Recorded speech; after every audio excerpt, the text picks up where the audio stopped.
Chapter 1 of the Story of Aristotle's Philosophy by Will Durant.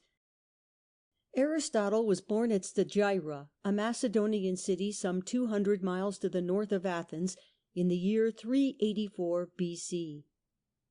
His father was friend and physician to Amyntas, king of Macedon and grandfather of Alexander. Aristotle himself seems to have become a member of the great medical fraternity of Asclepiads. He was brought up in the odour of medicine, as many later philosophers were brought up in the odour of sanctity. He had every opportunity and encouragement to develop a scientific bent of mind. He was prepared from the beginning to become the founder of science. We have a choice of stories for his youth. One narrative represents him as squandering his patrimony in riotous living, joining the army to avoid starvation, returning to Stagira to practice medicine, and going to Athens at the age of 30 to study philosophy under Plato. A more dignified story takes him to Athens at the age of 18, and puts him at once under the tutelage of the great master. But even in this likelier account there is sufficient echo of a reckless and irregular youth living rapidly.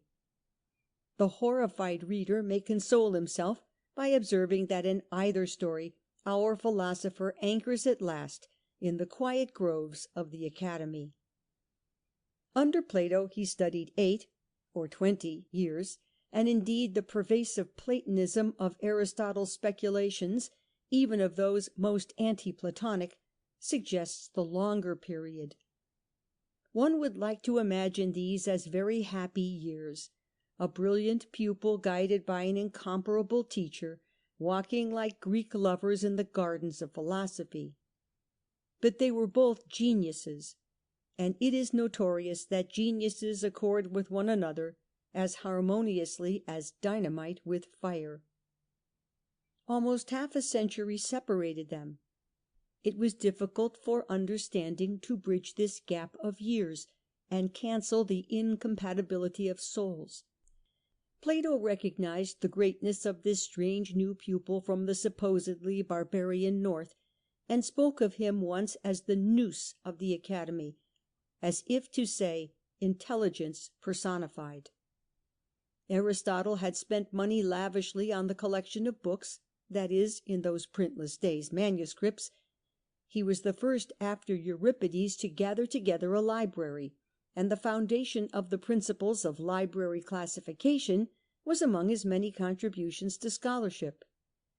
Therefore Plato spoke of Aristotle's home as the house of the reader, and seems to have meant the sincerest compliment. But some ancient gossip will have it that the master intended a sly but vigorous dig at a certain bookwormishness in Aristotle. A more authentic quarrel seems to have arisen toward the end of Plato's life. Our ambitious youth apparently developed an Oedipus complex against his spiritual father for the favours and affections of philosophy, and began to hint that wisdom would not die with Plato, while the old sage spoke of his pupil as a foal that kicks his mother after draining her dry. The learned Celer, in whose pages Aristotle almost achieves the nirvana of respectability, would have us reject these stories, but we may presume that where there is still so much smoke, there was once a fire. The other incidents of this Athenian period are still more problematical. Some biographers tell us that Aristotle founded a school of oratory to rivalize Socrates, and that he had among his pupils in this school the wealthy Hermias, who was soon to become autocrat of the city-state of Atarneus. After reaching this elevation, Hermias invited Aristotle to his court, and in the year 344 B.C. he rewarded his teacher for past favours by bestowing upon him a sister or a niece in marriage. One might suspect this as a Greek gift, but the historians hasten to assure us that Aristotle, despite his genius, lived happily enough with his wife, and spoke of her most affectionately in his will. It was just a year later that Philip, king of Macedon, called Aristotle to the court at Pella to undertake the education of Alexander. It bespeaks the rising repute of our philosopher that the greatest monarch of the time, looking about for the greatest teacher, should single out Aristotle to be the tutor of the future master of the world. Philip was determined that his son should have every educational advantage, for he had made for him illimitable designs. His conquest of Thrace in 356 B.C. had given him command of gold mines, which at once began to yield precious metal to 10 times the amount then coming to Athens from the failing silver of Laurium. His people were vigorous peasants and warriors, as yet unspoiled by city luxury and vice.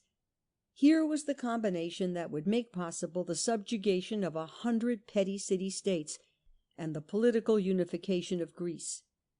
Philip had no sympathy with the individualism that had fostered the art and intellect of Greece, but had at the same time disintegrated her social order. In all these little capitals he saw not the exhilarating culture and the unsurpassable art, but the commercial corruption and the political chaos. He saw insatiable merchants and bankers absorbing the vital resources of the nation, incompetent politicians and clever orators misleading a busy populace into disastrous plots and wars, factions cleaving classes, and classes congealing into castes. This, said Philip, was not a nation, but only a welter of individuals, geniuses and slaves. He would bring the hand of order down upon this turmoil, and make all Greece stand up united and strong as the political centre and basis of the world. In his youth in Thebes he had learned the arts of military strategy and civil organization under the noble Epaminondas, and now, with courage as boundless as his ambition, he bettered the instruction. In 338 B.C. he defeated the Athenians at Chaeronea, and saw at last a Greece united, though with chains. And then, as he stood upon his victory and planned how he and his son should master and unify the world, he fell under an assassin's hand. Alexander, when Aristotle came, was a wild youth of 13, passionate, epileptic, almost alcoholic. It was his pastime to tame horses untamable by men. The efforts of the philosopher to cool the fires of this budding volcano were not of much avail. Alexander had better success with Bucephalus than Aristotle with Alexander. For a while, says Plutarch, Alexander loved and cherished Aristotle no less than if he had been his own father, saying that though he had received life from the one, the other had taught him the art of living. Life, says a fine Greek adage, is the gift of nature, but beautiful living is the gift of wisdom. For my part, said Alexander in a letter to Aristotle, I had rather excel in the knowledge of what is good than in the extent of my power and dominion. But this was probably no more than a royal youthful compliment. Beneath the enthusiastic tyro of philosophy was the fiery son of a barbarian princess and an untamed king. The restraints of reason were too delicate to hold these ancestral passions in leash, and Alexander left philosophy after 2 years to mount the throne and ride the world. History leaves us free to believe, though we should suspect these pleasant thoughts, that Alexander's unifying passion derived some of its force and grandeur from his teacher, the most synthetic thinker in the history of thought, and that the conquest of order in the political realm by the pupil, and in the philosophical realm by the master, were but diverse sides of one noble and epic project, 2 magnificent Macedonians unifying 2 chaotic worlds. But as usual, impersonal economic factors lay hidden under the surface of personal and dramatic events.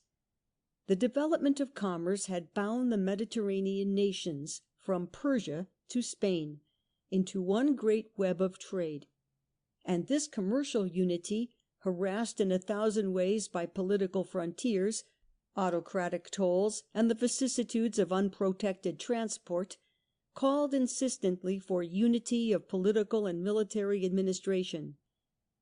Persia controlled the Asiatic land routes of the eastern half of this economic system. Greece, or since Philip, Macedon, controlled the Mediterranean sea routes of the western half. It appeared to Alexander that the absorption of one of these political systems by the other was made inevitable by the growing pressure of economic circumstance.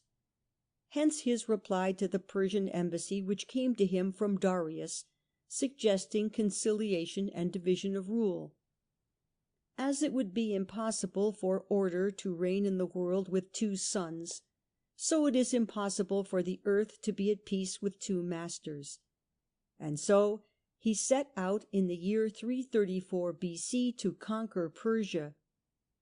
3 years later the task was accomplished, and the Mediterranean world was won.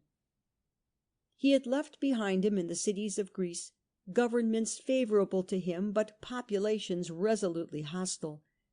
The long tradition of a free and once imperial Athens made subjection, even to a brilliant world-conquering despot, intolerable, and the bitter eloquence of Demosthenes kept the assembly always on the edge of revolt against the Macedonian party that held the reins of city power.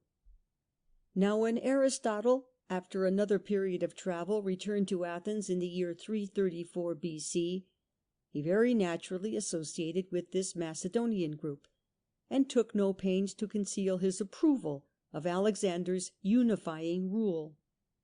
As we study the remarkable succession of works in speculation and research which Aristotle proceeded to unfold in the last 12 years of his life, and as we watch him in his multifold tasks of organizing his school, and of organizing such a wealth of knowledge as probably never before had passed through the mind of one man, let us occasionally remember that this was no quiet and secure pursuit of truth, that at any minute the political sky might change and precipitate a storm in this peaceful philosophic life.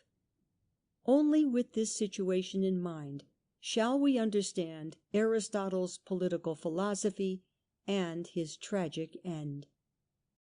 Chapter 2. The work of Aristotle.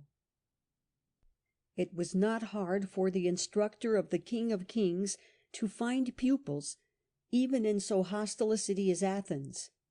When, in the 53rd year of his age, Aristotle established his school, the Lyceum, so many students flocked to him that it became necessary to make complicated regulations for the maintenance of order. The students themselves determined the rules, and elected every 10 days one of their number to supervise the school. But we must not think of it as a place of rigid discipline. Rather, the picture which comes down to us is of scholars eating their meals in common with the master, and learning from him as he and they strolled up and down the walk along the athletic field from which the Lyceum took its name. Footnote: the walk was called Paripatos, hence the later name Peripatetic School. The athletic field was part of the grounds of the temple of Apollo Lycaeus, the protector of the flock against the wolf Lycos. End footnote. The new school was no mere replica of that which Plato had left behind him. The academy was devoted above all to mathematics and to speculative and political philosophy. The Lyceum had rather a tendency to biology and the natural sciences. If we may believe Pliny, Alexander instructed his hunters, gamekeepers, gardeners, and fishermen to furnish Aristotle with all the zoological and botanical material he might desire. Other ancient writers tell us that at one time he had at his disposal 1,000 men scattered throughout Greece and Asia, collecting for him specimens of the fauna and flora of every land. With this wealth of material he was enabled to establish the first great zoological garden that the world had seen. We can hardly exaggerate the influence of this collection upon his science and his philosophy. Where did Aristotle derive the funds to finance these undertakings? He was himself by this time a man of spacious income, and he had married into the fortune of one of the most powerful public men in Greece. Athenaeus, no doubt with some exaggeration, relates that Alexander gave Aristotle, for physical and biological equipment and research, the sum of 800 talents, in modern purchasing power some $4,000,000. It was at Aristotle's suggestion, some think, that Alexander sent a costly expedition to explore the sources of the Nile and discover the causes of its periodical overflow. The expedition reported that the inundations were due to the melting of the snow on the mountains of Abyssinia. Such works as the digest of 158 political constitutions drawn up for Aristotle indicates a considerable corps of aides and secretaries. In short, we have here the first example in European history of the large-scale financing of science by public wealth. What knowledge would we not win if modern states were to support research on a proportionately lavish scale? Yet we should do Aristotle injustice if we were to ignore the almost fatal limitations of equipment which accompanied these unprecedented resources and facilities. He was compelled to fix time without a watch, to compare degrees of heat without a thermometer, to observe the heavens without a telescope, and the weather without a barometer. Of all our mathematical, optical, and physical instruments, he possessed only the rule and compass, together with the most imperfect substitutes for some few others. Chemical analysis, correct measurements and weights, and a thorough application of mathematics to physics were unknown. The attractive force of matter, the law of gravitation, electrical phenomena, the conditions of chemical combination, pressure of air and its effects, the nature of light, heat, combustion, etc., in short, all the facts on which the physical theories of modern science are based, were wholly or almost wholly undiscovered. See here how inventions make history. For lack of a telescope, Aristotle's astronomy is a tissue of childish romance. For lack of a microscope, his biology wanders endlessly astray. Indeed, it was in industrial and technical invention that Greece fell furthest below the general standard of its unparalleled achievements. The Greek disdain of manual work kept everybody but the listless slave from direct acquaintance with the processes of production, from that stimulating contact with machinery which reveals defects and prefigures possibilities. Technical invention was possible only to those who had no interest in it, and could not derive from it any material reward. Perhaps the very cheapness of the slaves made invention lag. Muscle was still less costly than machines, and so, while Greek commerce conquered the Mediterranean Sea, and Greek philosophy conquered the Mediterranean mind, Greek science straggled, and Greek industry remained almost where Aegean industry had been when the invading Greeks had come down upon it at Knossos, at Tiryns, at Mycenae, 1,000 years before. No doubt we have here the reason why Aristotle so seldom appeals to experiment. The mechanisms of experiment had not yet been made, and the best he could do was to achieve an almost universal and continuous observation. Nevertheless, the vast body of data gathered by him and his assistants became the groundwork of the progress of science, the textbook of knowledge for 2,000 years, one of the wonders of the work of man. Aristotle's writings ran into the hundreds. Some ancient authors credit him with 400 volumes, others with 1,000. What remains is but a part, and yet it is a library in itself. Conceive the scope and grandeur of the whole. There are first the logical works, categories, topics, prior and posterior analytics, propositions and sophistical refutations. These works were collected and edited by the later Peripatetics under the general title of Aristotle's Organon. That is, the organ or instrument of correct thinking. Secondly, there are the scientific works: physics, on the heavens, growth and decay, meteorology, natural history, on the soul, the parts of animals, the movements of animals, and the generation of animals. There are, thirdly, the aesthetic works, rhetoric and poetics. And fourthly come the more strictly philosophical works, ethics, politics, and metaphysics. Here evidently is the Encyclopaedia Britannica of Greece. Every problem under the sun and about it finds a place. No wonder there are more errors and absurdities here than in any other philosopher who ever wrote. Here is such a synthesis of knowledge and theory as no man would ever achieve again till Spencer's day, and even then not half so magnificently.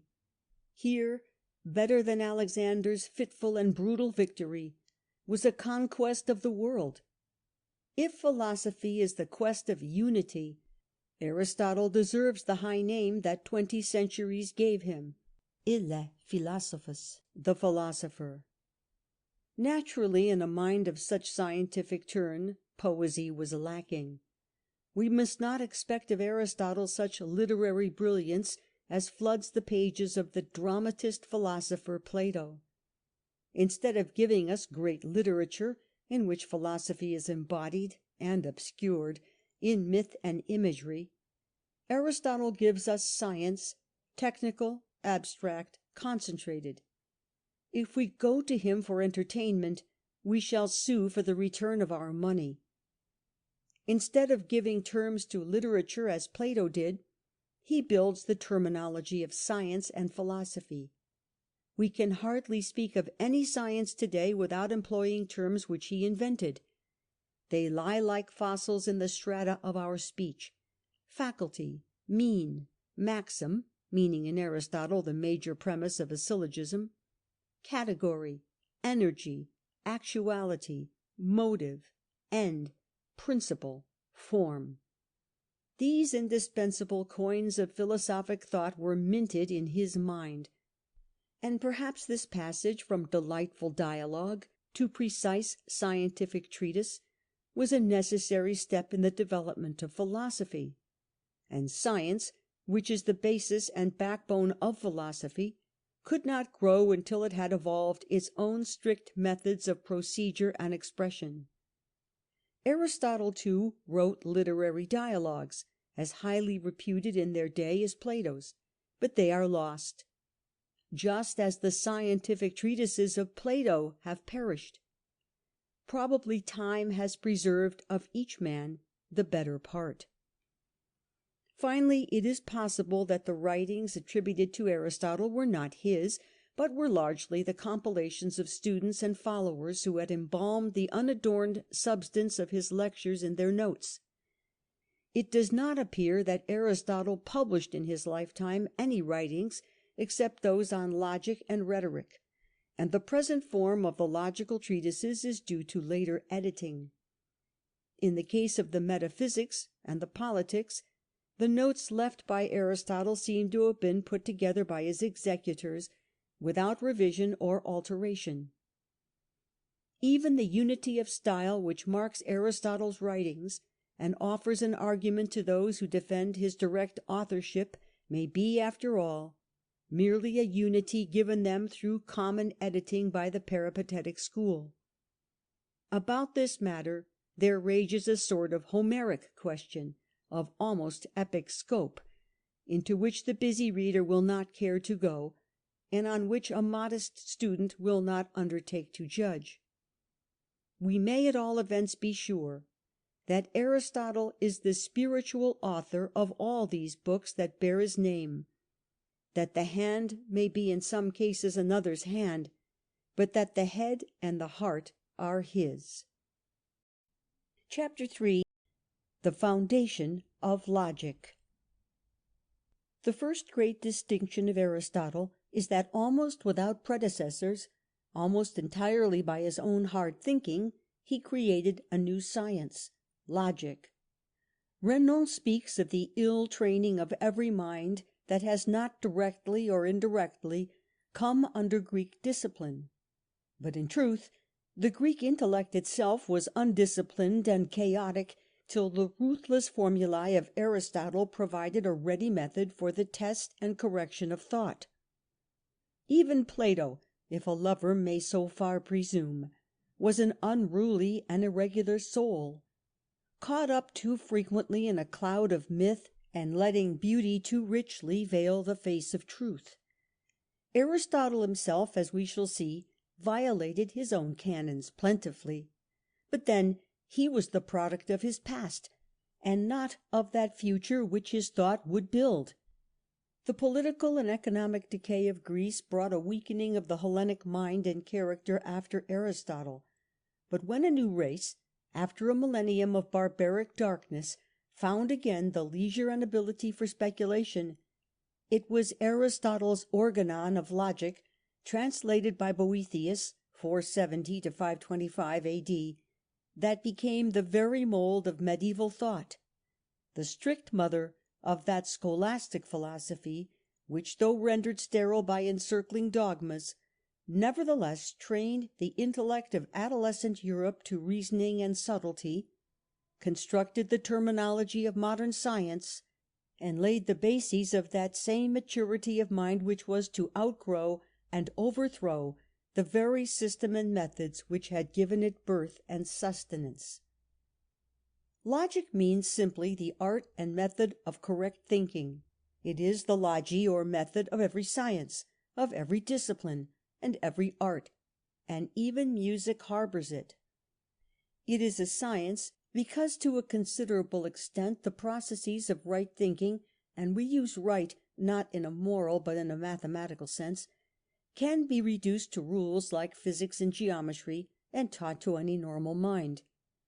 It is an art because by practice it gives to thought at last that unconscious and immediate accuracy which guides the fingers of the pianist over his instrument to effortless harmonies. Nothing is so dull as logic, and nothing so important. There was a hint of this new science in Socrates' maddening insistence on definitions, and in Plato's constant refining of every concept. Aristotle's little treatise on definitions shows how his logic found nourishment at this source. "If you wish to converse with men," said Voltaire, "define your terms." How many a debate would have been deflated into a paragraph if the disputants had dared to define their terms. This is the alpha and omega of logic, the heart and soul of it, that every important term in serious discourse shall be subjected to strictest scrutiny and definition. It is difficult, and ruthlessly tests the mind, but once done it is half of any task. Yet how shall we proceed to define an object or a term? Aristotle answers that every good definition has two parts, stands on two solid feet. First, it assigns the object in question to a class or group of objects whose general characteristics are also its own. So man is, first of all, an animal. And secondly, it indicates wherein the object differs from all the other members of its class. So man, in the Aristotelian system, is a rational animal. His specific difference is that, unlike all other animals, he is rational. Here, you see, is the origin of a pretty legend. Aristotle drops an object into the ocean of its class, then takes it out all dripping with generic meaning, with the marks of its kind and group, while its individuality and difference shine out all the more clearly for this juxtaposition with other objects which resemble it so much and are so different.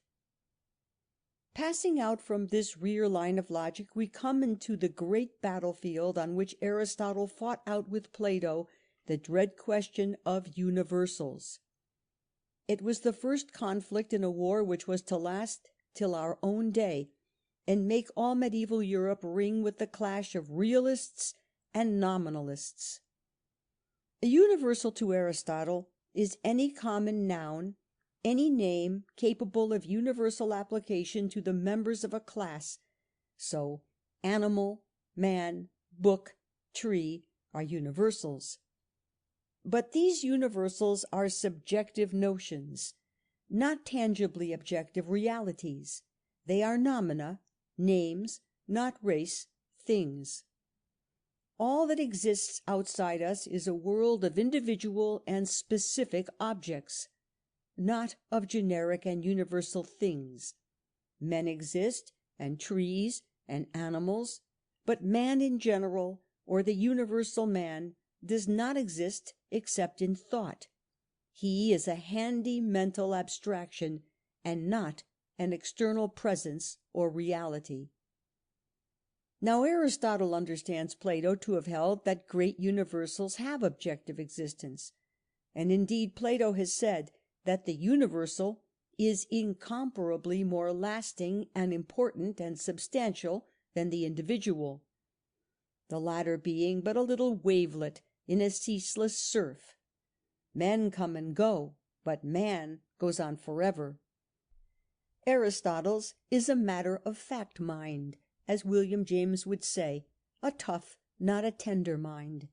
He sees the root of endless mysticism and scholarly nonsense in this Platonic realism, and he attacks it with all the vigour of a first polemic. As Brutus loved not Caesar less, but Rome more, so Aristotle says, amicas Plato, sed magis amica veritas. Dear is Plato, but dearer still is truth.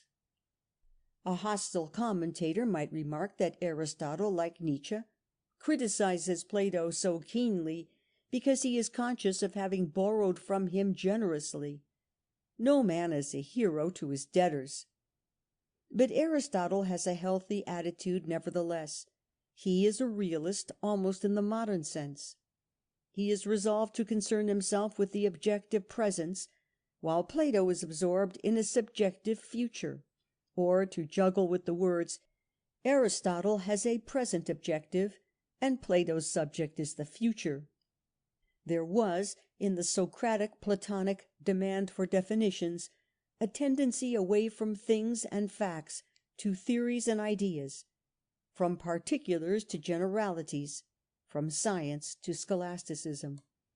At last, Plato became so devoted to generalities that they began to determine his particulars, so devoted to ideas that they began to define or select his facts.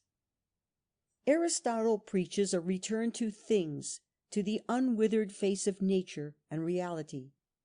He had a lusty preference for the concrete particular, for the flesh and blood individual.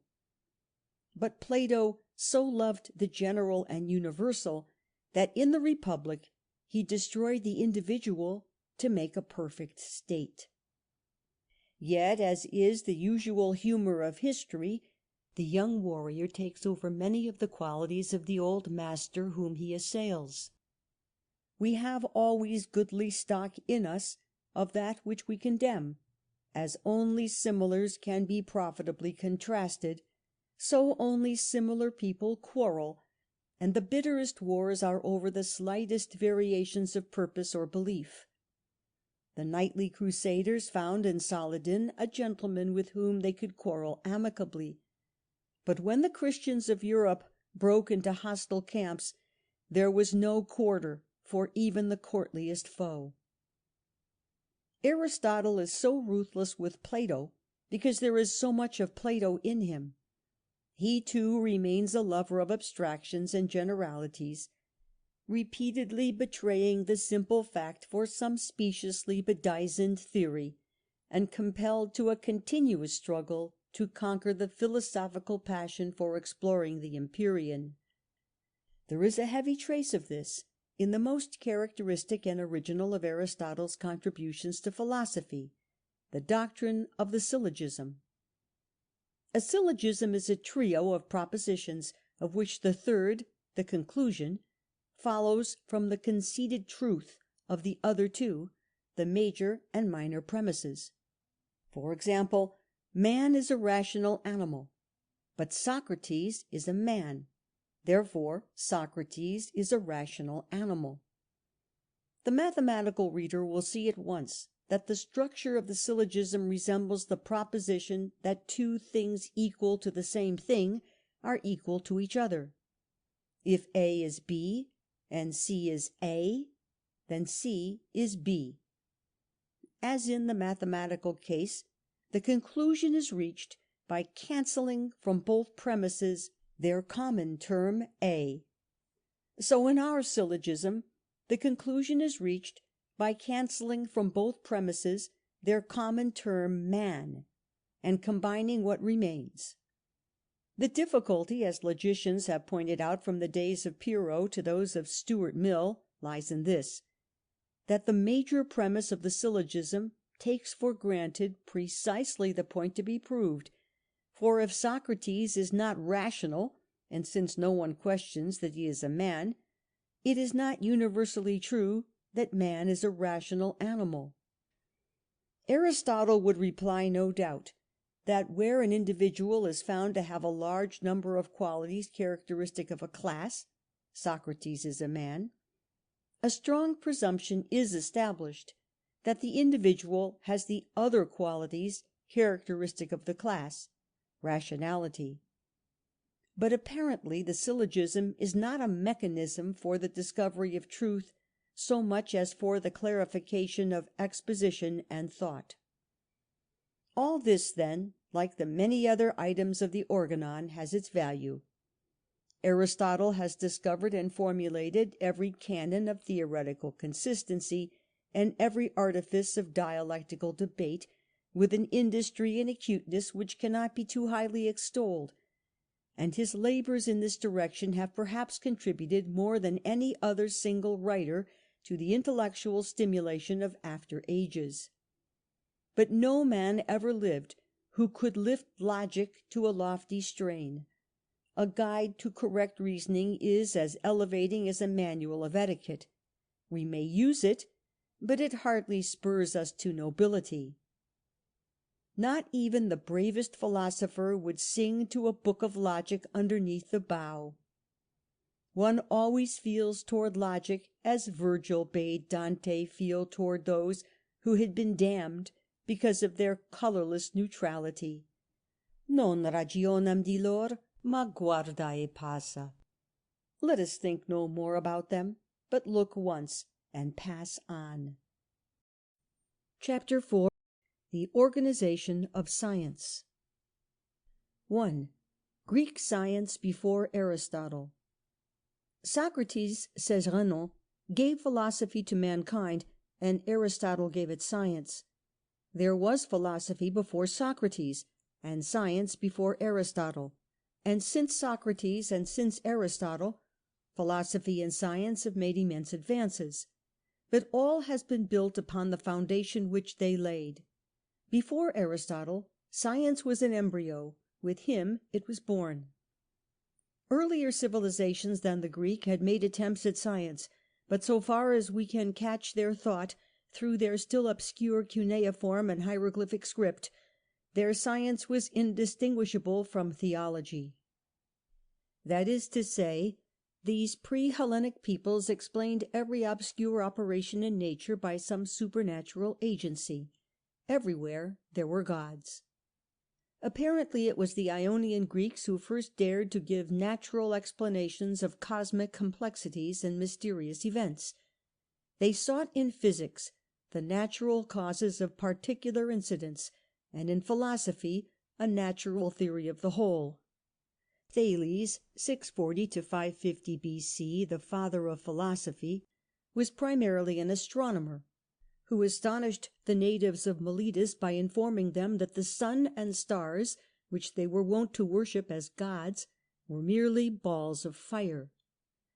His pupil Anaximander, 610–540 BC, the first Greek to make astronomic and geographical charts, believed that the universe had begun as an undifferentiated mass from which all things had arisen by the separation of opposites, that astronomic history periodically repeated itself in the evolution and dissolution of an infinite number of worlds, that the earth was at rest in space by a balance of internal impulsions, like Buridan's ass, that all our planets had once been fluid, but had been evaporated by the sun, that life had first been formed in the sea, but had been driven upon the land by the subsidence of the water, that of these stranded animals some had developed the capacity to breathe air, and had so become the progenitors of all later land life, that man could not from the beginning have been what he now was, for if man, on his first appearance, had been so helpless at birth, and had required so long an adolescence as in these later days, he could not possibly have survived. Anaximenes, another Milesian, who flourished around 450 B.C., described the primeval condition of things as a very rarefied mass, gradually condensing into wind, cloud, water, earth, and stone. The three forms of matter, gas, liquid, and solid, were progressive stages of condensation. Heat and cold were merely rarefaction and condensation. Earthquakes were due to the solidification of an originally fluid earth. Life and soul were one, an animating and expansive force present in everything, everywhere. Anaxagoras, 500 to 428 B.C., teacher of Pericles, seems to have given a correct explanation of solar and lunar eclipses. He discovered the processes of respiration in plants and fishes, and he explained man's intelligence by the power of manipulation that came when the forelimbs were freed from the task of locomotion. Heraclitus, 530 to 470 B.C., who left wealth and its cares to live a life of poverty and study in the shade of the temple porticos at Ephesus, turned science from astronomy to earthlier concerns. All things forever flow and change, he said. Even in the stillest matter there is unseen flux and movement. Cosmic history runs in repetitious cycles, each beginning and ending in fire. Here is one source of the Stoic and Christian doctrine of last judgment in hell. Through strife, says Heraclitus, all things arise and pass away. War is the father and king of all. Some he has made gods, and some men, some slaves, and some free. Where there is no strife, there is decay. The mixture which is not shaken decomposes. In this flux of change and struggle and selection, only one thing is constant, and that is law. This order, the same for all things, no one of gods or men has made, but it always was, and is, and shall be. Empedocles, who flourished around 445 B.C. in Sicily, developed to a further stage the idea of evolution. Organs arise not by design, but by selection. Nature makes many trials and experiments with organisms, combining organs variously. Where the combination fails, the organism is weeded out as time goes on. Organisms are more and more intricately and successfully adapted to their surroundings. Finally, in Leucippus, who flourished also around 445 B.C., and Democritus, 460 to 360, master and pupil in Thracian Abdera, we get the last stage of pre-Aristotelian science, materialistic, deterministic atomism. Everything, says Leucippus, is driven by necessity. In reality, says Democritus, there are only atoms and the void. Perception is due to the expulsion of atoms from the object upon the sense organ. There are, or have been, or will be, an infinite number of worlds. At every moment, planets are colliding and dying, and new worlds are rising out of chaos by the selective aggregation of atoms of similar size and shape. There is no design. The universe is a machine. This, in dizzy and superficial summary, is the story of Greek science before Aristotle. Its cruder items can be well forgiven when we consider the narrow circle of experimental and observational equipment within which these pioneers were compelled to work. The stagnation of Greek industry under the incubus of slavery prevented the full development of these magnificent beginnings, and the rapid complication of political life in Athens turned the Sophists and Socrates and Plato away from these physical and biological researches into the vaguer paths of ethical and political theory.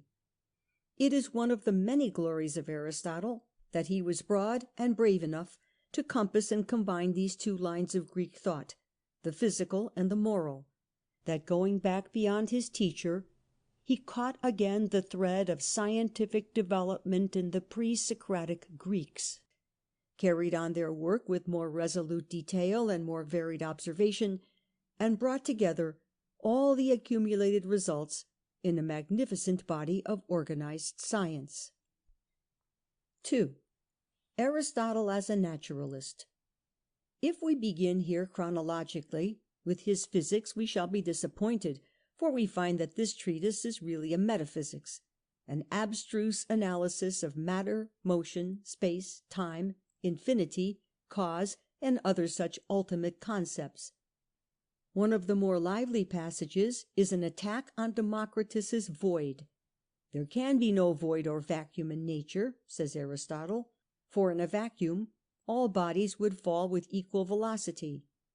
This being impossible, the supposed void turns out to have nothing in it, an instance at once of Aristotle's very occasional humour, his addiction to unproved assumptions, and his tendency to disparage his predecessors in philosophy.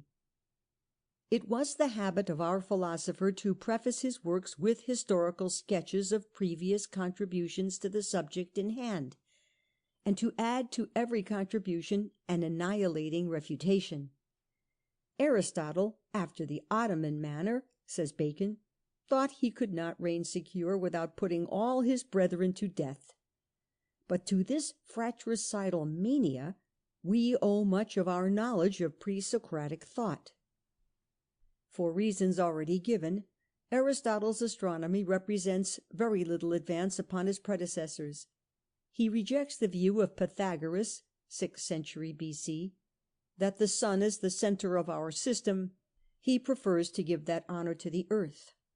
But the little treatise on meteorology is full of brilliant observations, and even its speculations strike illuminating fire. This is a cyclic world, says our philosopher. The sun forever evaporates the sea, dries up rivers and springs, and transforms at last the boundless ocean into the barest rock, while conversely the uplifted moisture gathered into clouds falls and renews the rivers and the seas. Everywhere change goes on, imperceptibly but effectively. Egypt is the work of the Nile, the product of its deposits through 1,000 centuries. Here the sea encroaches upon the land, there the land reaches out timidly into the sea. New continents and new oceans rise, old oceans and old continents disappear, and all the face of the world is changed and rechanged in a great systole and diastole of growth and dissolution. Sometimes these vast effects occur suddenly and destroy the geological and material bases of civilization and even of life. Great catastrophes have periodically denuded the earth and reduced man again to his first beginnings. Like Sisyphus, civilization has repeatedly neared its zenith, only to fall back into barbarism and begin da capo its upward travail. Hence the almost eternal recurrence in civilization after civilization of the same inventions and discoveries, the same dark ages of slow economic and cultural accumulation, the same rebirths of learning and science and art. No doubt some popular myths are vague traditions surviving from earlier cultures. So the story of man runs in a dreary circle, because he is not yet master of the earth that holds him. 3. The foundation of biology. It is not so with life. As Aristotle walked wondering through his great zoological garden, he became convinced that the infinite variety of life could be arranged in a continuous series, in which each link would be almost indistinguishable from the next. In all respects, whether in structure or mode of life, or reproduction and rearing, or sensation and feeling, there are minute gradations and progressions from the lowest organisms to the highest. At the bottom of the scale we can scarcely divide the living from the dead. Nature makes so gradual a transition from the inanimate to the animate kingdom, that the boundary lines which separate them are indistinct and doubtful, and perhaps a degree of life exists even in the inorganic.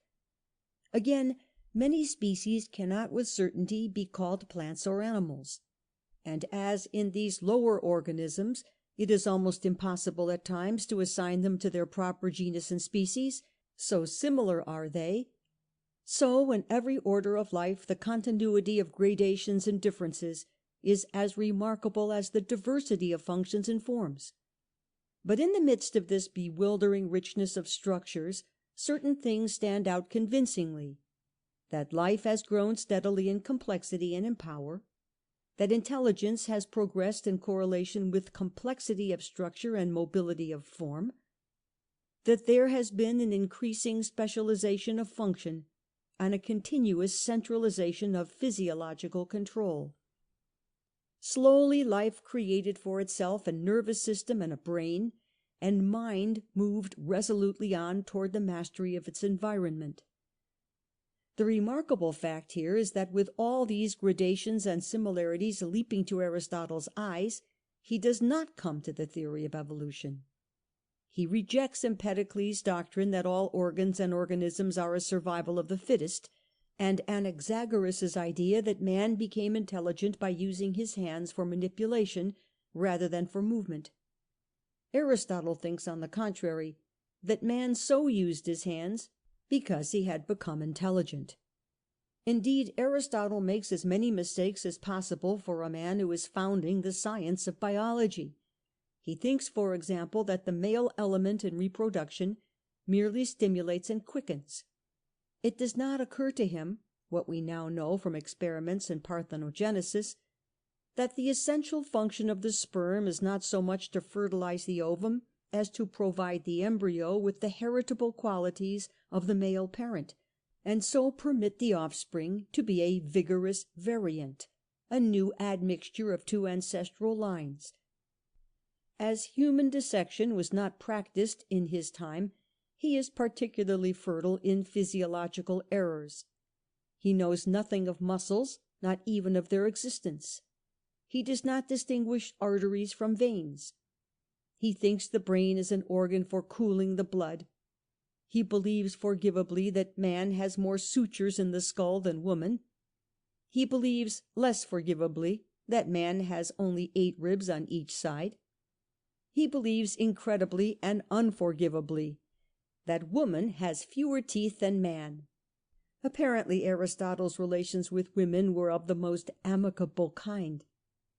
Yet he makes a greater total advance in biology than any Greek before or after him.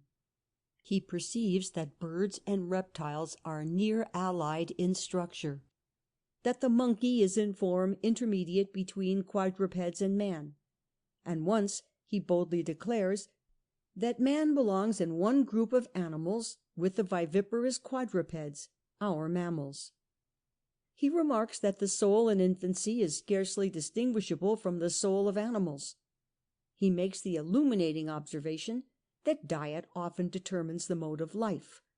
For of beasts some are gregarious and others solitary. They live in the way which is best adapted to obtain the food of their choice. He anticipates von Baer's famous law that characters common to the genus, like eyes and ears, appear in the developing organism before characters peculiar to its species, like the formula of the teeth, or to its individual self, like the final colour of the eyes, and he reaches out across 2,000 years to anticipate Spencer's generalization that individuation varies inversely as genesis, that is, that the more highly developed and specialized a species or an individual happens to be, the smaller will be the number of its offspring. He notices and explains reversion to type, the tendency of a prominent variation like genius to be diluted in mating and lost in successive generations. He makes many zoological observations which, temporarily rejected by later biologists, have been confirmed by modern research, of fishes that make nests, for example, and a species of shark that boasts of a placenta. And finally, he establishes the science of embryology. He who sees things grow from their beginning, he writes, will have the finest view of them. Hippocrates, born 460 B.C., greatest of Greek physicians, had given a fine example of the experimental method by breaking a hen's eggs at various stages of incubation, and had applied the results of these studies in his treatise on the Origin of the Child. Aristotle followed this lead and performed experiments which enabled him to give a description of the development of the chick which even to-day arouses the admiration of embryologists. He must have performed some novel experiments in genetics, for he disproves the theory that the sex of the child depends on what testis supplies the reproductive fluid, by quoting a case where the right testis of the father had been tied, and yet the children had been of different sexes. He raises some very modern problems of heredity. A woman of Elis had married a negro, her children were all whites, but in the next generation negroes reappeared. Where, asks Aristotle, was the blackness hidden in the middle generation? There was but a step from such a vital and intelligent query to the epochal experiments of Gregor Mendel, 1822 1882. Prudens quaestio dimidium scientiae. To know what to ask is already to know half.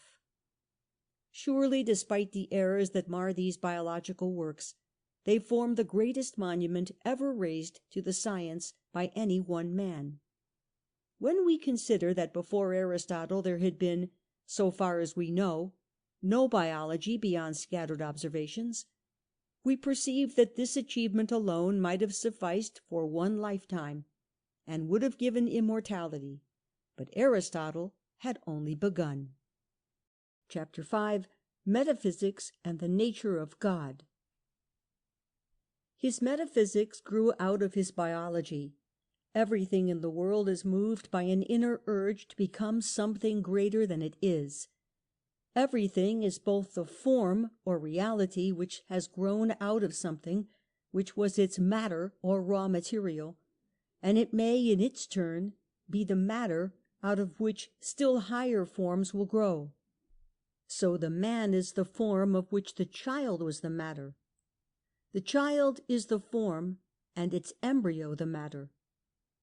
The embryo the form, the ovum the matter. And so back, till we reach in a vague way the conception of matter without form at all. But such a formless matter would be no thing, for everything was a form. Matter in its widest sense is the possibility of form, and form is the actuality, the finished reality of matter. Matter obstructs, form constructs. Form is not merely the shape, but the shaping force, an inner necessity and impulse which molds mere material to a specific figure and purpose. It is the realization of a potential capacity of matter. It is the sum of the powers residing in anything to do, to be, or to become. Nature is the conquest of matter by form, the constant progression and victory of life. Footnote. Half of our readers will be pleased, and the other half amused, to learn that among Aristotle's favorite examples of matter and form are woman and man. The male is the active, formative principle. The female is passive clay, waiting to be formed. Female offspring are the result of the failure of form to dominate matter. End footnote. Everything in the world moves naturally to a specific fulfillment. Of the very causes which determine an event, the final cause, which determines the purpose, is the most decisive and important. The mistakes and futilities of nature are due to the inertia of matter resisting the forming force of purpose, hence the abortions and the monsters that mar the panorama of life. Development is not haphazard or accidental, else how could we explain the almost universal appearance and transmission of useful organs? Everything is guided in a certain direction from within by its nature and structure and entelechy, having echo, its purpose telos, within entos, one of those magnificent Aristotelian terms which gather up into themselves a whole philosophy. The informed reader need not be reminded that the orthogenic school of evolution finds its first formulation in these passages of Aristotle. The egg of the hen is internally designed, or destined to become, not a duck, but a chick. The acorn becomes not a willow, but an oak. This does not mean for Aristotle that there is an external providence designing earthly structures and events. Rather, the design is internal and arises from the type and function of the thing. Divine providence coincides completely for Aristotle with the operation of natural causes. Yet there is a God, though not perhaps the simple and human God conceived by the forgivable anthropomorphism of the adolescent mind. Aristotle approaches the problem from the old puzzle about motion. How, he asks, does motion begin? He will not accept the possibility that motion is as beginningless as he conceives matter to be. Matter may be eternal because it is merely the everlasting possibility of future forms. But when and how did that vast process of motion and formation begin which at last filled the wide universe with an infinity of shapes? Surely motion has a source, says Aristotle, and if we are not to plunge drearily into an infinite regress, putting back our problems step by step endlessly, we must posit a prime mover unmoved, primum mobile immotum, a being incorporeal, indivisible, spaceless, sexless, passionless, changeless, perfect and eternal. God does not create, but he moves the world, and he moves it not as a mechanical force, but as the total motive of all operations in the world. God moves the world as the beloved object moves the lover. He is the final cause of nature, the drive and purpose of things, the form of the world, the principle of its life, the sum of its vital processes and powers, the inherent goal of its growth, the energizing entelechy of the whole. He is pure energy, the scholastic actus purus, activity per se, perhaps the mystic force of modern physics and philosophy. He is not so much a person as a magnetic power. Yet with his usual inconsistency, Aristotle represents God as self-conscious spirit, a rather mysterious spirit, for Aristotle's God never does anything. He has no desires, no will, no purpose. He is activity so pure that he never acts. He is absolutely perfect, therefore he cannot desire anything, therefore he does nothing. His only occupation is to contemplate the essence of things, and since he himself is the essence of all things, the form of all forms, his sole employment is the contemplation of himself. Poor Aristotelian God, he is a roi fainéant, a do-nothing king. The king reigns, but he does not rule. No wonder the British liked Aristotle. His God is obviously copied from their king, or from Aristotle himself. Our philosopher so loved contemplation that he sacrificed to it his conception of divinity. His God is of the quiet Aristotelian type, nothing romantic, withdrawn to his ivory tower from the strife and strain of things, all the world away from the philosopher kings of Plato, or from the stern flesh and blood reality of Yahweh, or the gentle and solicitous fatherhood of the Christian God. Chapter 6. Psychology and the nature of art. Aristotle's psychology is marred with a similar obscurity and vacillation. There are many interesting passages, the power of habit is emphasized, and is for the first time called second nature. And the laws of association, though not developed, find here a definite formulation. But both the crucial problems of philosophical psychology, the freedom of the will and the immortality of the soul, are left in haze and doubt. Aristotle talks at times like a determinist. We cannot directly will to be different from what we are. But he goes on to argue against determinism, that we can choose what we shall be, by choosing now the environment that shall mold us. So we are free in the sense that we mold our own characters by our choice of friends, books, occupations, and amusements. He does not anticipate the determinist's ready reply that these formative choices are themselves determined by our antecedent character, and this at last by unchosen heredity and early environment. He presses the point that our persistent use of praise and blame presupposes moral responsibility and free will.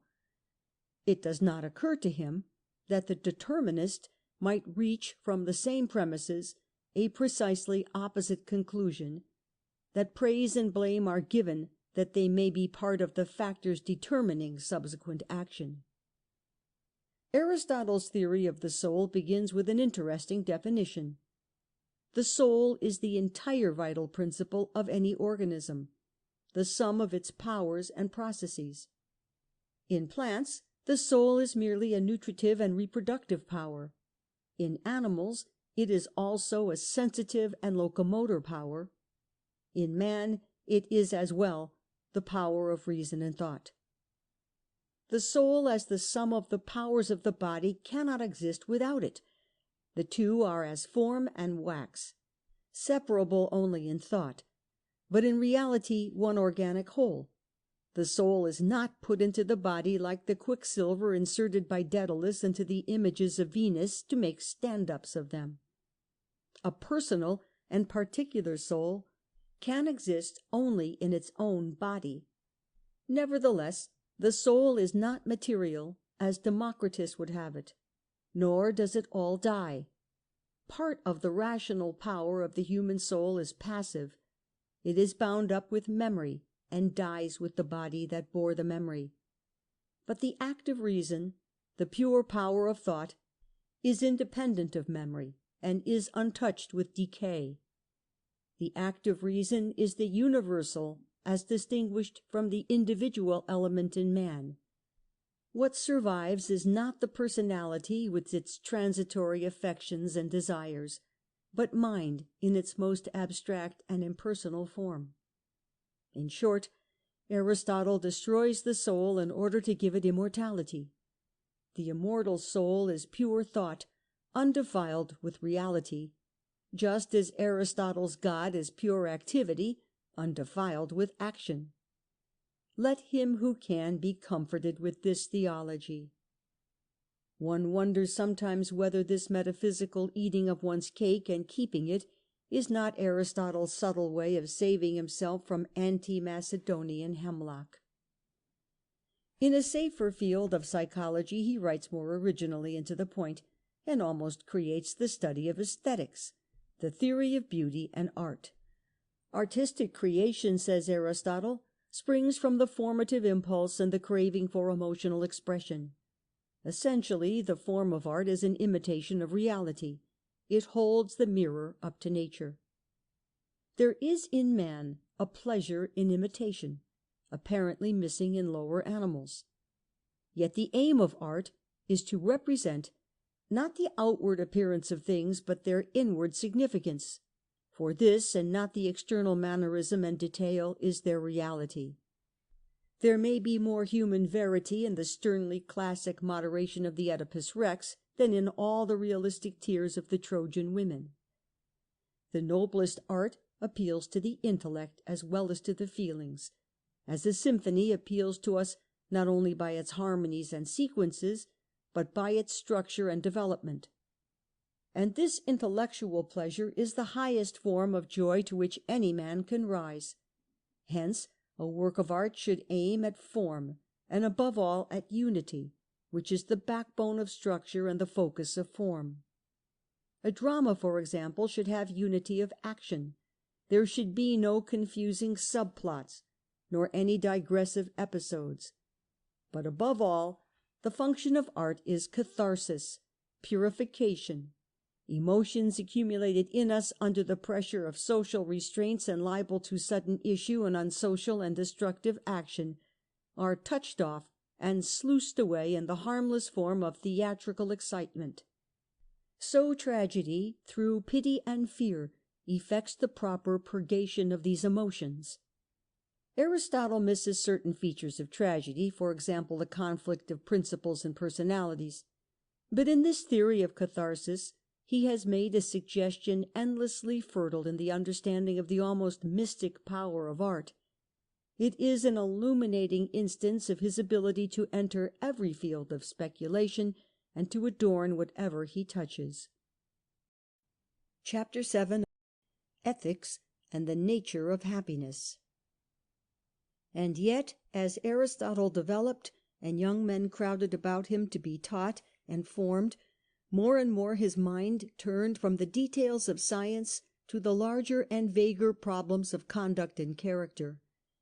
It came to him more clearly that above all questions of the physical world there loomed the question of questions: what is the best life? What is life's supreme good? What is virtue? How shall we find happiness and fulfillment? He is realistically simple in his ethics. His scientific training keeps him from the preaching of superhuman ideals and empty counsels of perfection. In Aristotle, says Santayana, the conception of human nature is perfectly sound. Every ideal has a natural basis, and everything natural has an ideal development. Aristotle begins by frankly recognizing that the aim of life is not goodness for its own sake, but happiness. For we choose happiness for itself, and never with a view to anything further, whereas we choose honour, pleasure, intellect, because we believe that through them we shall be made happy. But he realizes that to call happiness the supreme good is a mere truism. What is wanted is some clearer account of the nature of happiness and the way to it. He hopes to find this way by asking wherein man differs from other beings, and by presuming that man's happiness will lie in the full functioning of this specifically human quality. Now, the peculiar excellence of man is his power of thought. It is by this that he surpasses and rules all other forms of life, and as the growth of this faculty has given him his supremacy, so we may presume its development will give him fulfilment and happiness. The chief condition of happiness, then, barring certain physical prerequisites, is the life of reason, the specific glory and power of man. Virtue, or rather excellence, will depend on clear judgment, self-control, symmetry of desire, artistry of means. Footnote: the word excellence is probably the fittest translation of the Greek arete, usually mistranslated virtue. The reader will avoid misunderstanding Plato and Aristotle if, where translators write virtue, he will substitute excellence, ability, or capacity. The Greek arete is the Roman virtus. Both imply a masculine sort of excellence, ares, god of war, vir, a male.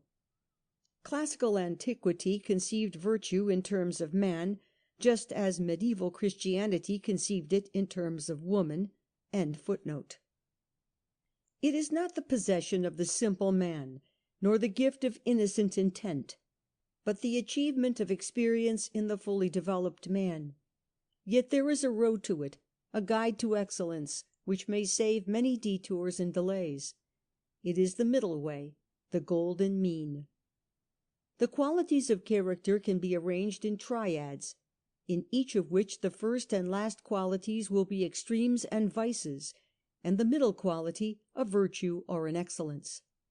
So between cowardice and rashness is courage. Between stinginess and extravagance is liberality. Between sloth and greed is ambition. Between humility and pride is modesty.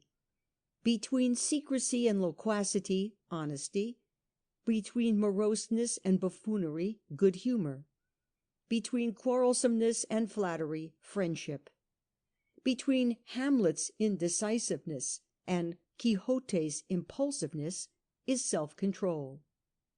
Right, then, in ethics or conduct is not different from right in mathematics or engineering. It means correct, fit, what works best to the best result. The golden mean, however, is not like the mathematical mean, an exact average of two precisely calculable extremes.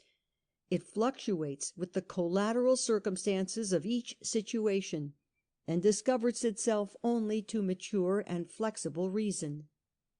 Excellence is in art, won by training and habituation. We do not act rightly because we have virtue or excellence, but we rather have these because we have acted rightly. These virtues are formed in man by his doing the actions. We are what we repeatedly do. Excellence, then, is not an act, but a habit. The good of man is a working of the soul in the way of excellence in a complete life. For as it is not one swallow or one fine day that makes a spring, so it is not one day or a short time that makes a man blessed and happy. Youth is the age of extremes. If the young commit a fault, it is always on the side of excess and exaggeration. The great difficulty of youth, and of many of youth's elders, is to get out of one extreme without falling into its opposite. For one extreme easily passes into the other, whether through over-correction or elsewise. Insincerity doth protest too much, and humility hovers on the precipice of conceit. Those who are consciously of one extreme will give the name of virtue, not to the mean, but to the opposite extreme.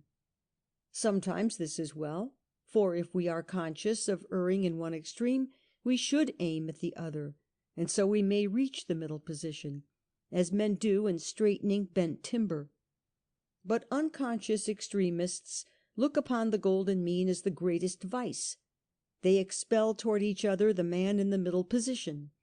The brave man is called rash by the coward, and cowardly by the rash man, and in other cases accordingly. So in modern politics, the liberal is called conservative and radical by the radical and the conservative. It is obvious that this doctrine of the mean is the formulation of a characteristic attitude which appears in almost every system of Greek philosophy. Plato had it in mind when he called virtue harmonious action. Socrates when he identified virtue with knowledge. The 7 wise men had established the tradition by engraving on the temple of Apollo at Delphi the motto medanagan, nothing in excess. Perhaps, as Nietzsche claims, all these were attempts of the Greeks to check their own violence and impulsiveness of character. More truly, they reflected the Greek feeling that passions are not of themselves vices, but the raw material of both vice and virtue, according as they function in excess and disproportion, or in measure and harmony. But the golden mean, says our matter-of-fact philosopher, is not all of the secret of happiness. We must have, too, a fair share of worldly goods. Poverty makes one stingy and grasping, while possessions give one that freedom from care and greed which is the source of aristocratic ease and charm. The noblest of these external aids to happiness is friendship. Indeed, friendship is more necessary to the happy than to the unhappy, for happiness is multiplied by being shared. It is more important than justice, for when men are friends, justice is unnecessary, but when men are just, friendship is still a boon. A friend is one soul in 2 bodies, yet friendship implies few friends rather than many. He who has many friends has no friend, and to be a friend to many people in the way of perfect friendship is impossible. Fine friendship requires duration rather than fitful intensity, and this implies stability of character. It is to altered character that we must attribute the dissolving kaleidoscope of friendship. And friendship requires equality, for gratitude gives it at best a slippery basis. Benefactors are commonly held to have more friendship for the objects of their kindness than these for them. The account of the matter which satisfies most persons is that the one are debtors and the other creditors, and the debtors wish their creditors out of the way, while the creditors are anxious that their debtors should be preserved.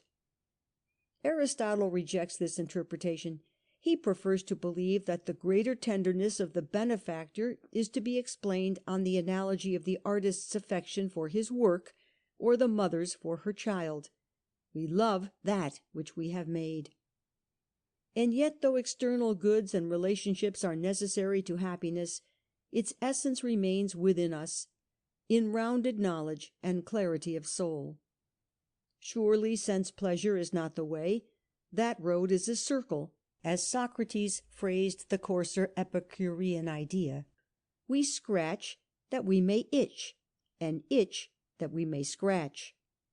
Nor can a political career be the way, for therein we walk subject to the whims of the people, and nothing is so fickle as the crowd. No, happiness must be a pleasure of the mind, and we may trust it only when it comes from the pursuit or the capture of truth. The operation of the intellect aims at no end beyond itself, and finds in itself the pleasure which stimulates it to further operation. And since the attributes of self-sufficiency, unweariedness, and capacity for rest plainly belong to this occupation, in it must lie perfect happiness. Aristotle's ideal man, however, is no mere metaphysician. He does not expose himself needlessly to danger, since there are few things for which he cares sufficiently, but he is willing in great crises to give even his life, knowing that under certain conditions it is not worth while to live. He is of a disposition to do men service, though he is ashamed to have a service done to him. To confer a kindness is a mark of superiority. To receive one is a mark of subordination. He does not take part in public displays. He is open in his dislikes and preferences. He talks and acts frankly, because of his contempt for men and things. He is never fired with admiration, since there is nothing great in his eyes. He cannot live in complaisance with others, except it be a friend. Complaisance is the characteristic of a slave. He never feels malice, and always forgets and passes over injuries. He is not fond of talking. It is no concern of his that he should be praised, or that others should be blamed. He does not speak evil of others, even of his enemies, unless it be to themselves. His carriage is sedate, his voice deep, his speech measured. He is not given to hurry, for he is concerned about only a few things. He is not prone to vehemence, for he thinks nothing very important. A shrill voice and hasty steps come to a man through care. He bears the accidents of life with dignity and grace, making the best of his circumstances like a skilful general who marshals his limited forces with all the strategy of war. He is his own best friend, and takes delight in privacy, whereas the man of no virtue or ability is his own worst enemy, and is afraid of solitude. Such is the Superman of Aristotle. Chapter 8. Politics, Part 1. 1. Communism and Conservatism. To so aristocratic an ethic there naturally follows, or was the sequence the other way, a severely aristocratic political philosophy. It was not to be expected that the tutor of an emperor and the husband of a princess would have any exaggerated attachment to the common people, or even to the mercantile bourgeoisie. Our philosophy is where our treasure lies. But further, Aristotle was honestly conservative because of the turmoil and disaster that had come out of Athenian democracy. Like a typical scholar, he longed for order, security, and peace. This, he felt, was no time for political extravaganzas. Radicalism is a luxury of stability. we may dare to change things only when things lie steady under our hands. And in general, says Aristotle, the habit of lightly changing the laws is an evil, and when the advantage of change is small, some defects, whether in the law or in the ruler, had better be met with philosophic toleration. The citizen will gain less by the change than he will lose by acquiring the habit of disobedience. The power of the law to secure observance, and therefore to maintain political stability, rests very largely on custom, and to pass lightly from old laws to new ones is a certain means of weakening the inmost essence of all law whatever. Let us not disregard the experience of ages. Surely in the multitude of years these things, if they were good, would not have remained unknown. These things, of course, means chiefly Plato's communistic republic. Aristotle fights the realism of Plato about universals, and the idealism of Plato about government. He finds many dark spots in the picture painted by the master. He does not relish the barrack-like continuity of contact to which Plato apparently condemned his guardian philosophers. Conservative though he is, Aristotle values individual quality, privacy, and liberty above social efficiency and power. He would not care to call every contemporary brother or sister, nor every elder person father or mother. If all are your brothers, none is. And how much better it is to be the real cousin of somebody than to be a son after Plato's fashion. In a state having women and children in common, love will be watery. Of the two qualities which chiefly inspire regard and affection, that a thing is your own, and that it awakens real love in you, neither can exist in such a state as Plato's. Perhaps there was in the dim past a communistic society when the family was the only state, and pasturage or simple tillage the only form of life. But in a more divided state of society, where the division of labour into unequally important functions elicits and enlarges the natural inequality of men, communism breaks down because it provides no adequate incentive for the exertion of superior abilities. The stimulus of gain is necessary to arduous work, and the stimulus of ownership is necessary to proper industry, husbandry, and care. When everybody owns everything, nobody will take care of anything. That which is common to the greatest number has the least attention bestowed upon it. Every one thinks chiefly of his own, hardly ever of the public interest. And there is always a difficulty in living together or having things in common, but especially in having common property. The partnerships of fellow travellers, to say nothing of the arduous communism of marriage, are an example to the point, for they generally fall out by the way and quarrel about any trifle that turns up. Men readily listen to utopias, and are easily induced to believe that in some wonderful manner everybody will become everybody's friend, especially when someone is heard denouncing the evils now existing, which are said to arise out of the possession of private property. These evils, however, arise from quite another source, the wickedness of human nature.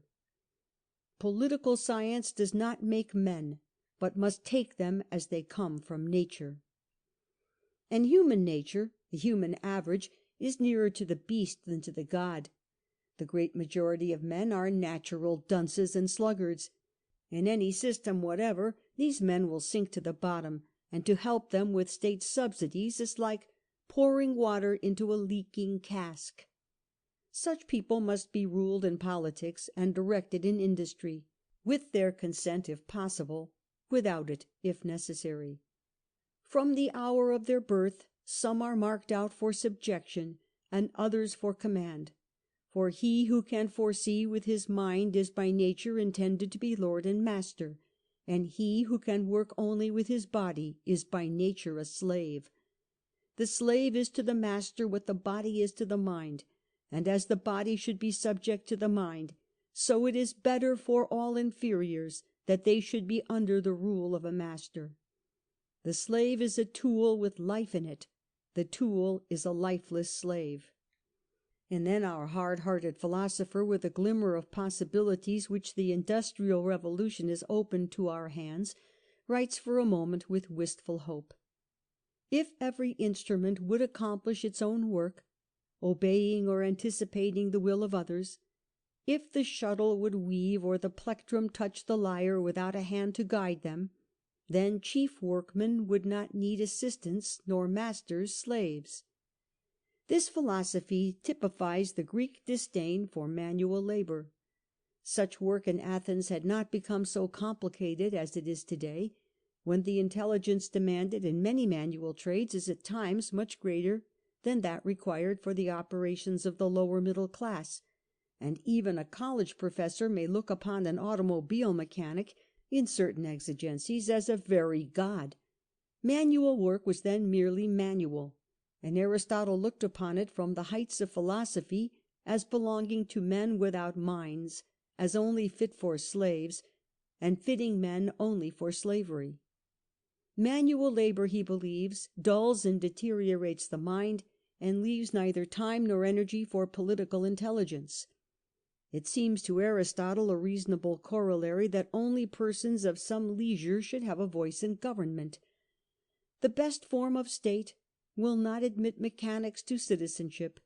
At Thebes there was a law that no man could hold office who had not retired from business 10 years before. Even merchants and financiers are classed by Aristotle among slaves. Retail trade is unnatural, and a mode by which men gain from one another. The most hated sort of such exchange is usury, which makes a gain out of money itself, and not from its natural use. For money was intended to be an instrument of exchange, and as the mother of interest. This usury, tokos, which means the birth of money from money, is of all modes of gain the most unnatural. This view influenced the medieval prohibition of interest. Money should not breed. Hence the discussion of the theory of finance is not unworthy of philosophy, but to be engaged in finance or in money-making is unworthy of a free man. Chapter 8. Politics, Part 2. Number 2. Marriage and Education. Woman is to man as the slave to the master, the manual to the mental worker, the barbarian to the Greek. Woman is an unfinished man, left standing on a lower step in the scale of development. The male is by nature superior, and the female inferior. The one rules, the other is ruled, and this principle extends of necessity to all mankind. Woman is weak of will, and therefore incapable of independence of character or position.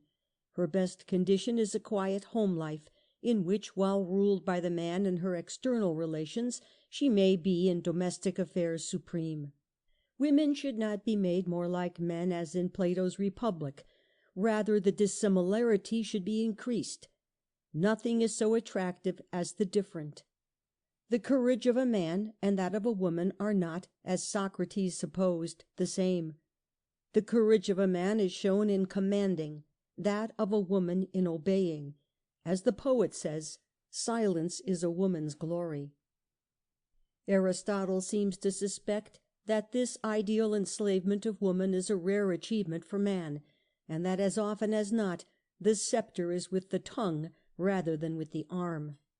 As if to give the male an indispensable advantage, he advises him to defer marriage till the vicinity of 37, and then to marry a lass of some 20 years.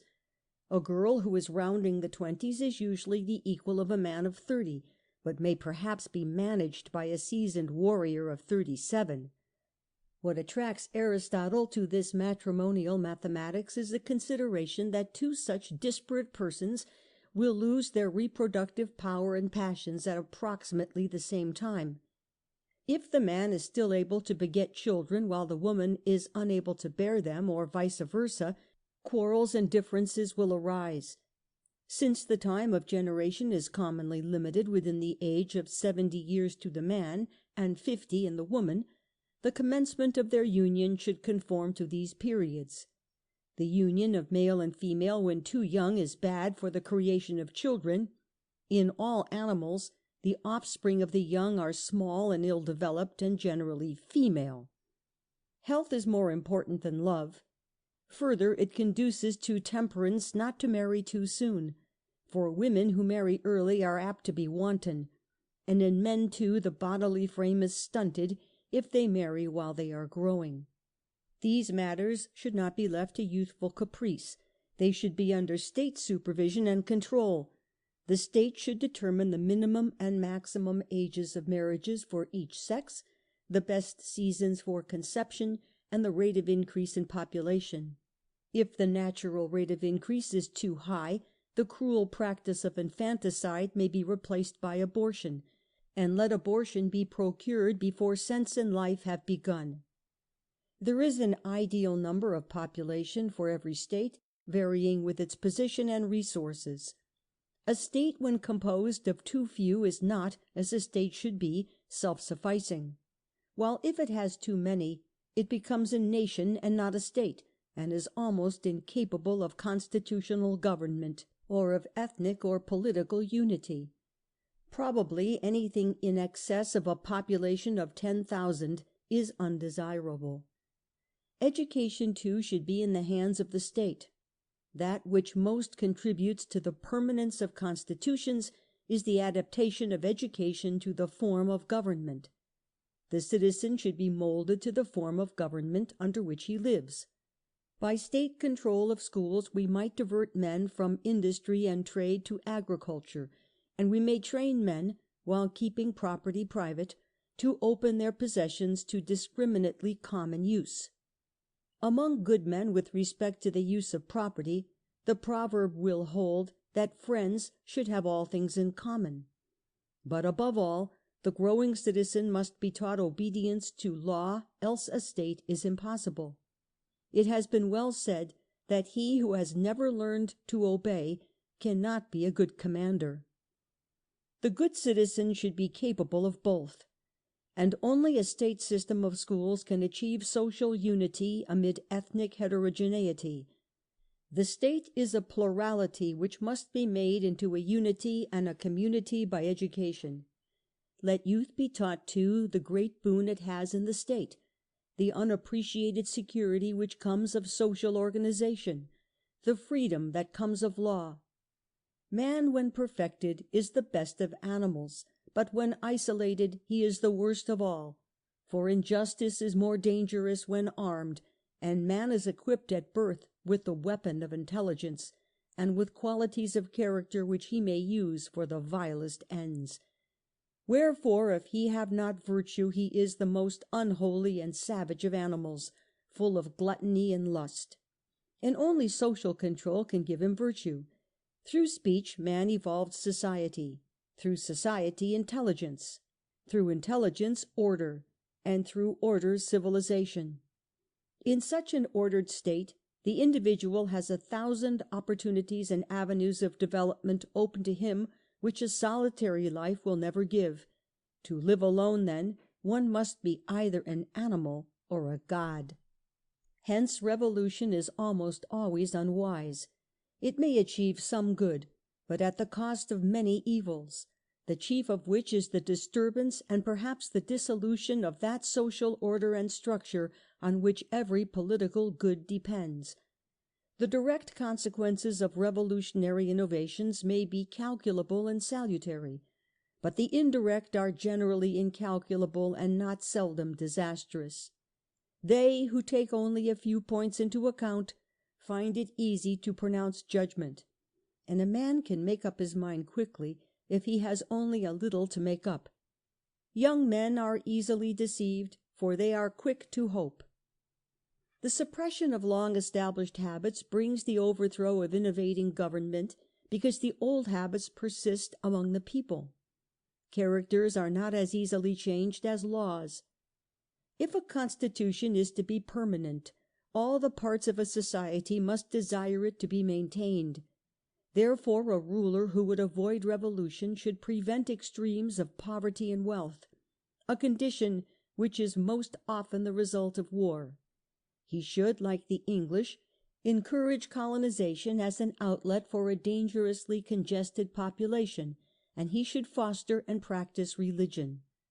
An autocratic ruler particularly should appear to be earnest in the worship of the gods, for if men think that a ruler is religious and reveres the gods, they are less afraid of suffering injustice at his hands, and are less disposed to conspire against him, since they believe that the gods themselves are fighting on his side. 3. Democracy and aristocracy. With such safeguards in religion, in education, and in the ordering of family life, almost any of the traditional forms of government will serve. All forms have good and bad commingled in them, and are severally adapted to various conditions. Theoretically, the ideal form of government would be the centralization of all political power in the one best man. Homer is right. Bad is the lordship of many. Let one be your ruler and master. For such a man, law would be rather an instrument than a limit. For men of eminent ability there is no law, they are themselves a law. Anyone would be ridiculous who should attempt to make laws for them. They would probably retort what in the fable of Antisthenes the lions said to the hares when in the council of beasts the latter began haranguing and claiming equality for all: "Where are your claws?" But in practice, monarchy is usually the worst form of government, for great strength and great virtue are not near allied. Hence the best practicable polity is aristocracy, the rule of the informed and capable few. Government is too complex a thing to have its issues decided by number, when lesser issues are reserved for knowledge and ability. As the physician ought to be judged by the physician, so ought men in general to be judged by their peers. Now does not this same principle apply to elections? For a right election can only be made by those who have knowledge. A geometrician, for example, will choose rightly in matters of geometry, or a pilot in matters of navigation, so that neither the election of magistrates nor the calling of them to account should be entrusted to the many. The difficulty with hereditary aristocracy is that it has no permanent economic base. The eternal recurrence of the nouveau riche puts political office sooner or later at the disposal of the highest bidder. It is surely a bad thing that the greatest offices should be bought. The law which permits this abuse makes wealth of more account than ability, and the whole state becomes avaricious. For whenever the chiefs of the state deem anything honourable, the other citizens are sure to follow their example, the prestige imitation of modern social psychology. And where ability has not the first place, there is no real aristocracy. Democracy is usually the result of a revolution against plutocracy. Love of gain in the ruling classes tends constantly to diminish their number, Marx's elimination of the middle class, and so to strengthen the masses, who in the end set upon their masters and establish democracies. This rule by the poor has some advantages. The people, though individually may be worse judges than those who have special knowledge, are collectively as good. Moreover, there are some artists whose works are best judged not by themselves alone, but by those who do not possess the art. For example, the user or master of a house will be a better judge of it than the builder, and the guest will be a better judge of a feast than the cook. And the many are more incorruptible than the few. They are like the greater quantity of water, which is less easily spoiled than a little. The individual is liable to be overcome by anger or by some other passion, and then his judgment is necessarily perverted. But it is hardly to be supposed that a greater number of persons will all get into a passion and go wrong at the same moment. Yet democracy is on the whole inferior to aristocracy, for it is based on a false assumption of equality. It arises out of the notion that those who are equal in one respect, for example in respect of the law, are equal in all respects. Because men are equally free, they claim to be absolutely equal. The upshot is that ability is sacrificed to number, while numbers are manipulated by trickery. Because the people are so easily misled and so fickle in their views, the ballot should be limited to the intelligent. What we need is a combination of aristocracy and democracy. Constitutional government offers this happy union. It is not the best conceivable government. That would be an aristocracy of education. But it is the best possible state. We must ask, what is the best constitution for most states, and the best life for most men, neither assuming a standard of excellence which will be above ordinary persons, nor an education exceptionally favoured by nature or circumstance, nor yet an ideal state which will be only an inspiration, but having in mind such a life as the majority will be able to share, and a form of government to which states in general can attain. It is necessary to begin by assuming a principle of general application, namely, that part of the state which desires the continuance of the government must be stronger than that which does not, and strength consists neither in number alone, nor in property alone, nor in military or political ability alone, but in a combination of these, so that regard has to be taken of freedom, wealth, culture, and noble birth, as well as of mere numerical superiority. Now where shall we find such an economic majority to support our constitutional government? Perhaps best in the middle class. Here again we have the golden mean. Just as constitutional government itself would be a mean between democracy and aristocracy, our state will be sufficiently democratic if the road to every office is open to all, and sufficiently aristocratic if the offices themselves are closed except to those who have travelled the road and arrived fully prepared. From whatever angle we approach our eternal political problem, we monotonously reach the same conclusion, that the community should determine the ends to be pursued, but that only experts should select and apply the means, that choice should be democratically spread, but that office should be rigidly reserved for the equipped and winnowed best. Chapter 9. Criticism. What shall we say of this philosophy? Perhaps nothing rapturous. It is difficult to be enthusiastic about Aristotle, because it was difficult for him to be enthusiastic about anything. And si vis me flere, primum tibi flendum. Footnote: if you wish me to weep, you must weep first. Horace, Ars Poetica, 2 Actors and Writers. End footnote. His motto is nihil admirari, to admire or marvel at nothing, and we hesitate to violate his motto in his case. We miss in him the reforming zeal of Plato, the angry love of humanity which made the great idealist denounce his fellow men. We miss the daring originality of his teacher, the lofty imagination, the capacity for generous delusion, and yet, after reading Plato, nothing could be so salutary for us as Aristotle's sceptic calm. Let us summarize our disagreement. We are bothered at the outset with his insistence on logic. We want him to describe his ideal, and he describes a perfect syllogism. Not content with that, he makes his syllogism judge of our ideals. He thinks the syllogism is a description of man's way of reasoning, whereas it merely describes man's way of dressing up his reasoning for the persuasion of another mind.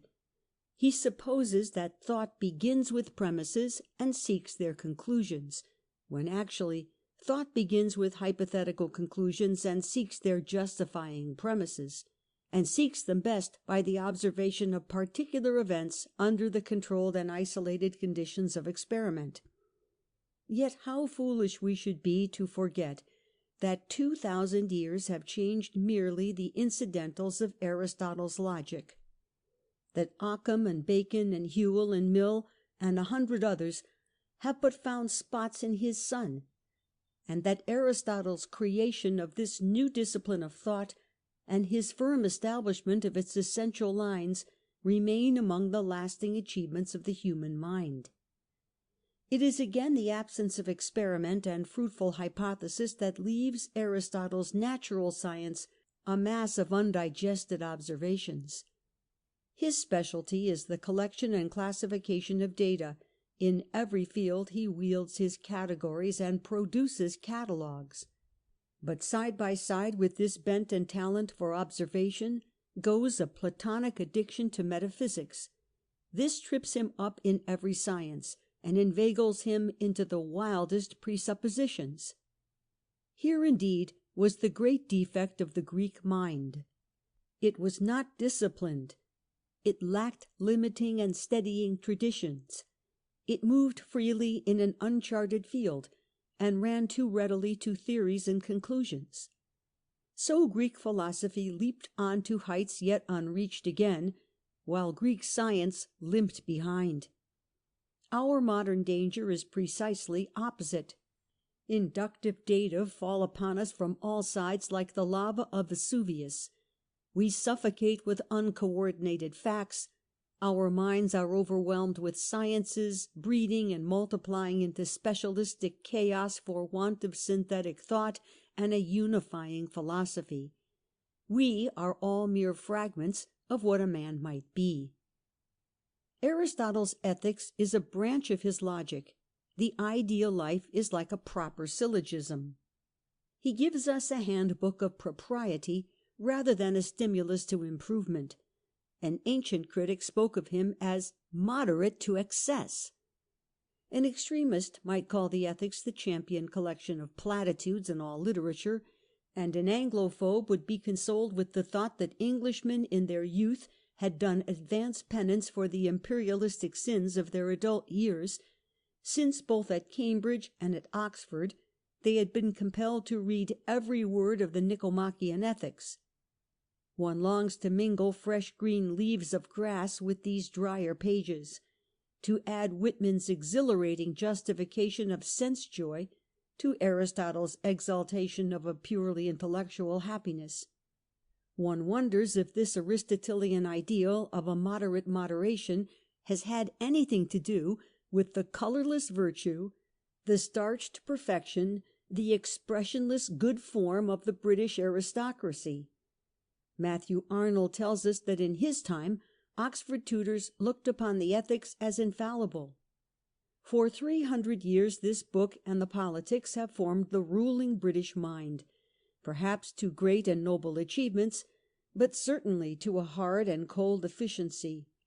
One wonders what the result would have been if the masters of the greatest of empires had been nurtured instead on the holy fervour and the constructive passion of the Republic. After all, Aristotle was not quite Greek.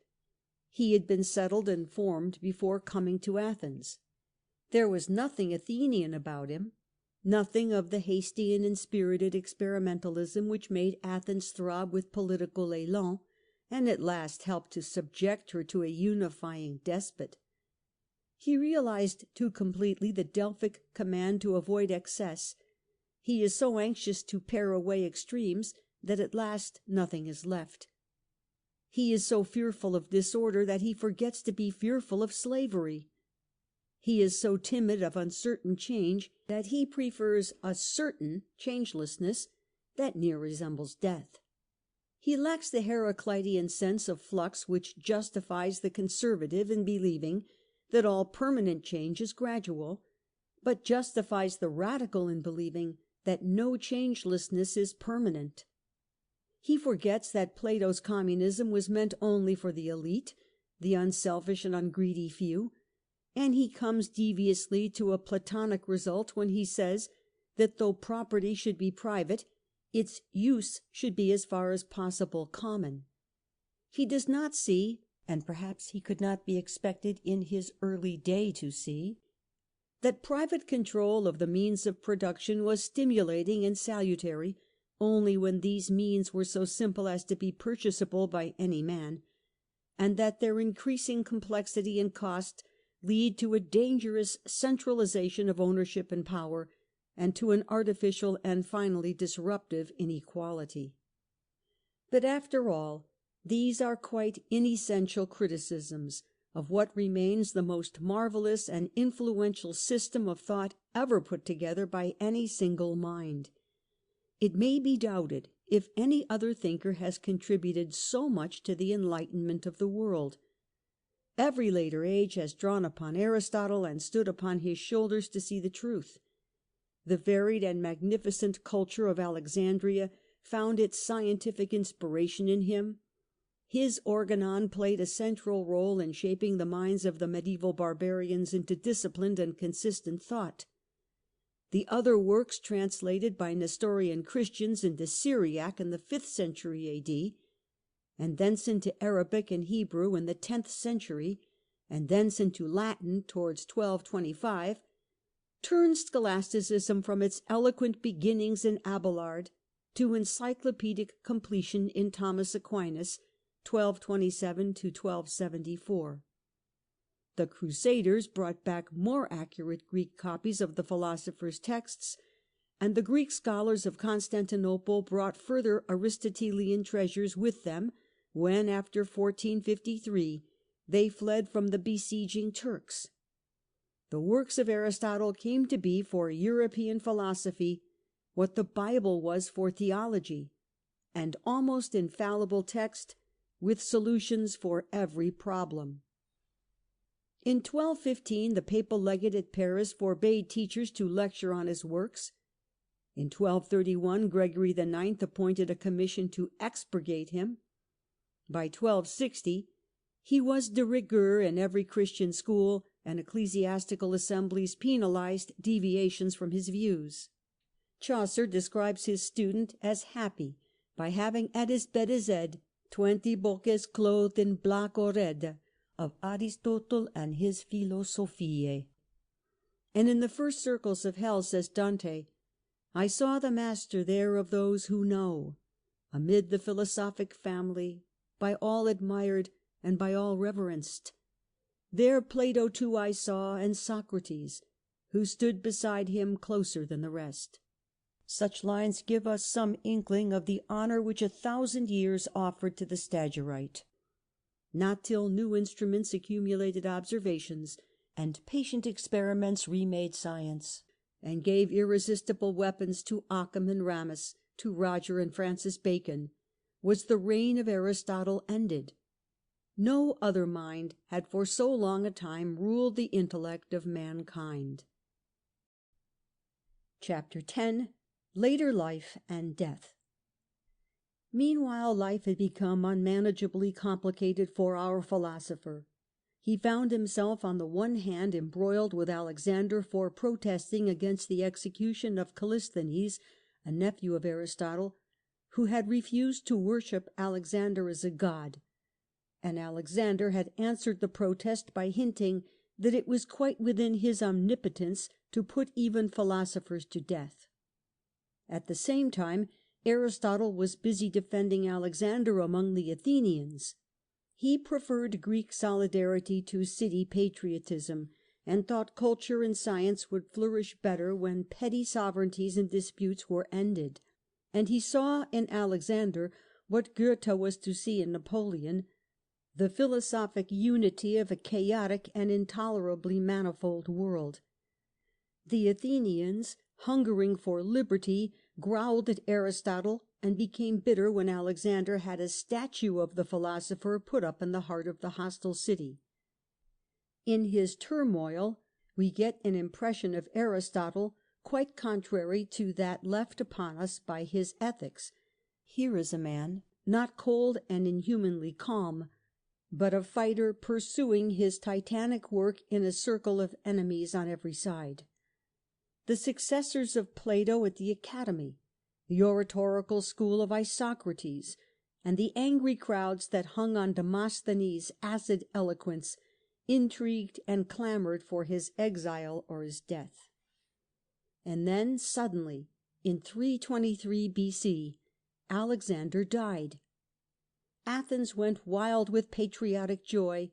the Macedonian party was overthrown, and Athenian independence was proclaimed. Antipater, successor of Alexander and intimate friend of Aristotle, marched upon the rebellious city. Most of the Macedonian party fled. Eurymedon, a chief priest, brought in an indictment against Aristotle, charging him with having taught that prayer and sacrifice were of no avail. Aristotle saw himself fated to be tried by juries and crowds incomparably more hostile than those that had murdered Socrates. Very wisely he left the city, saying that he would not give Athens a chance to sin a second time against philosophy. There was no cowardice in this. An accused person at Athens had always the option of preferring exile. Arrived at Chalcis, Aristotle fell ill. Diogenes Laertius tells us that the old philosopher, in utter disappointment with the turn of all things against him, committed suicide by drinking hemlock. However induced, his illness proved fatal, and a few months after leaving Athens, 322 B.C., the lonely Aristotle died. In the same year, and at the same age, 62, Demosthenes, greatest of Alexander's enemies, drank poison. Within 12 months, Greece had lost her greatest ruler, her greatest orator, and her greatest philosopher. The glory that had been Greece faded now in the dawn of the Roman sun, and the grandeur that was Rome was the pomp of power rather than the light of thought. And then that grandeur too decayed, that little light went almost out. For 1,000 years darkness brooded over the face of Europe. All the world awaited the resurrection of philosophy. End of chapter 11.